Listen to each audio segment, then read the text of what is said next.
আপনার কোনো LIC policy টাকার অভাবে বন্ধ হয়ে পড়ে রয়েছে? 2026 সালে life insurance corporation of India আপনার জন্য নিয়ে এলো এক দারুণ খবর। দেশ জুড়ে শুরু হয়েছে এক বিশেষ পুনরুজ্জীবন অভিযান, যেখানে আপনি ল্যাপস হওয়া বীমা ফের চালু করতে পারবেন অভাবনীয় ছাড়ে। আর এর জন্য 2রা মার্চ পর্যন্ত সময় দিয়েছে এলআইসি। কতটা ছাড় পাবেন আপনি? হিসাবটা সহজ। যদি আপনার মাইক্রো ইন্স্যুরেন্স প্ল্যান থাকে, তবে লেট ফিতে আপনি পাবেন 100% ছাড়, অর্থাৎ কোনো জরিমানা দিতে হবে না আপনাকে।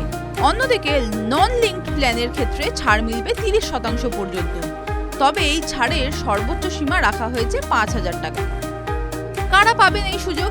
প্রথম প্রিমিয়াম দিতে না পারার দিন থেকে 5 বছরের মধ্যে আবেদন করলে আপনি এই সুবিধা পাবেন। তবে মনে রাখবেন, দেরিতে জমা দেওয়া প্রিমিয়ামে জরিমানায় ছাড় থাকলেও মেডিকেল পরীক্ষার নিয়ম কিন্তু বদলায়নি। স্বাস্থ্য সংক্রান্ত শর্তগুলো আপনাকে পূরণ করতেই হবে। বাজারের প্রতিক্রিয়া কি? এই ঘোষণার পরেই বিনিয়োগকারীদের মধ্যে উৎসাহ তুঙ্গে। 2রা জানুয়ারি বাজার বন্ধ হওয়ার সময় এলআইসির শেয়ার দর ছিল 861 টাকা 25 পয়সা।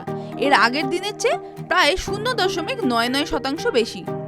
বিশেষজ্ঞরা বলছেন, এই অভিযানের ফলে সংস্থা প্রচুর বকেয়া ফান্ড ফেরত পাবে। আপনার পরিবারের আর্থিক সুরক্ষা ফিরে পাওয়ার এটাই সেরা সময়।